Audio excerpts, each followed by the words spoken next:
Hi there, my name's Dave, and I really enjoy wine, and it is time to taste a Cabernet Sauvignon from Chile. Here are some interesting facts about Cabernet Sauvignon because we talked about sort of the regular facts last time. Cabernet Sauvignon is often referred to as the king of the wine grapes. In a 2008 study in a University of Edinburgh, they found that different music types could boost a taster's wine score by 80%. Researchers noted a blast of Jimi Hendrix could enhance Cabernet Sauvignon. Why? Interestingly, a Kylie Minogue song went well with a glass of Chardonnay. Every August, on the Thursday before Labor Day, it's Cabernet Sauvignon Day. Today you can find Cabernet Sauvignon growing on every continent except for Antarctica. In 1976, a Cab Sauv from Stag's Leap Winery in Napa in California won the Judgment of Paris. So the 1976 Judgment of Paris was a landmark wine event where California wines were put against some of the better wines from the Bordeaux region.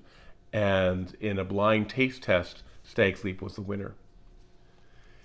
Cabernet Sauvignon is a good grape to dry farm, and some Cabernet Sauvignon vineyards thrive even in desert conditions. For example, there is Cabernet Sauvignon planted in the Gobi Desert. Now, this wine is a Chilean Cabernet Sauvignon. A little history on this. Spanish conquistadors brought wine grapes with them when they colonized the area. French varieties were introduced in the mid-19th century, such as Merlot and Cab Sauv and Carmenere, and these wines really took off in the 1980s. And thanks to that, Chile is now the number 5 producer of wine in the world. The most common grapes planted are Cab Sauv, Merlot, and Carmenere. Interesting, there's no phylloxera in Chile. That's right. That little bug that gets into the wine stalks and can kill off field after field after field of wine, which is what happened in France. There isn't any in Chile because of the mountains and the oceans and Antarctica at the bottom. So there's just no way for it to get in. Also, the Okanagan does not have very much phylloxera. There's a little bit, but in most cases there aren't. So many wineries choose as well to grow wine grapes on their own rootstock rather than grafting it onto American rootstock, which is what most other places have done. This wine is made by the Perez Cruz Winery, and it is a family winery in the Alto Maipo region of Chile, which is in the foothills of the Andes Mountains of the Central Valley of Chile. And this wine is grown at between 440 and 520 meters because there's some different vineyards. The Central Valley is across from the Andes from the Argentinian Mendoza area. It has a Mediterranean climate, large diurnals, which are the variations between the day and the night, which is great for acidity. The wine itself is composed of 91% Cab Sauv, which is what's on the label, but there's also 4% Syrah, 3% Carmenere, and 2% Petit Verdot. The winery, of course, also produces Syrah, Carmenere, Petit Verdot, and Cot or Malbec. In the vineyard, they use drip irrigation, double guyot training, alluvial soils, which are kind of poor soils, which are good for the acidity in wine, and the wine grapes are hand-picked. In the winery, the wine is fermented in stainless steel and then aged in American and French oak for 12 months.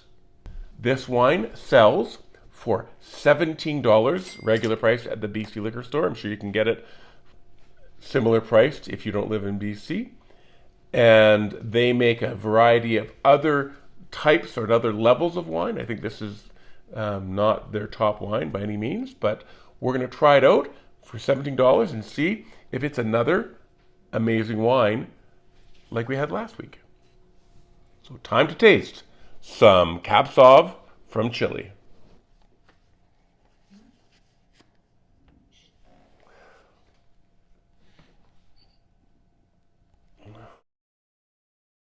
So I said appearance, clear, medium ruby.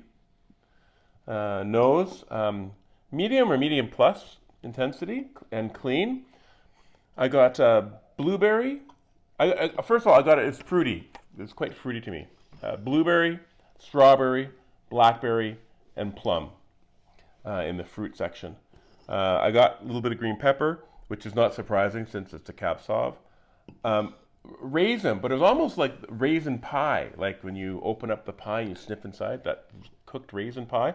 So for me, I guess that's sort of like a cooked fruit type of thing, which I quite liked. A little black pepper, some vanilla, some cedar, some toast, and a little bit of tobacco, and maybe some leather. So I really enjoyed the nose on this. I thought it had a lot going, pretty complex. You got lots of dark, rich red fruit, as well as these other things going on for a nice balanced smell.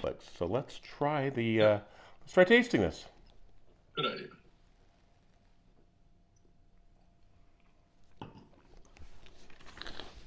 No, it's another light Cab Sauv, which is kind of nice. I guess these cheaper Cab Sauvs are a little lighter, but that's fine, right? I mean, you don't always want a giant killer strong. For me, on the palate, I said dry. It's so funny how close we are now. I said dry, medium plus acidity. I said medium tannins, high alcohol, and it is 13.5. So it's on the border between medium and high. I said medium to medium plus body and medium to medium plus intensity of flavor. And I gave it a medium plus finish because I really enjoyed the flavor as it lingered on. I thought that was really nice. So the taste profile, it was not as fruity as the nose. The nose was quite fruity, and there's more of the secondary and tertiary flavors in the palate, which is fine. And it was light, I agree. However, there were still, some blueberry, some plum, some strawberry, and I got that raisin taste again in my mouth. I got cedar and charred wood, the charred wood you were talking about before. I got that. I even got, I don't know, sort of almost a hint of tar. Like that's one of, like when I think of Nebbiolo's got a bit of a tar flavor to it. I thought this had a bit of tar. Tobacco. I got your mushroom, and I got some leather. So heavier on the secondary and tertiary flavors than on the primary fruit flavors, which is fine, but it's a little bit of a difference, right? I thought this was very good with food. We have some leftover pate from something that we did with Catherine's family, and I'll tell you, it sings with the pate. It's perfect with the pate, and I can see serving this, when you have company over. If you wanted to serve a Cab Sauv, this would be perfect for a pate. I thought it was the balance was okay. I thought it was a little heavier in the secondary and tertiary flavors, so I didn't give it a super high one for that. But the length was great. The intensity was very nice. Complexity, it was fine. The complexity was fine. So I rated it between good and very good. Yeah, I would concur. And for $17, but it seems that you get good bang for your buck from wines from South America. Mm-hmm.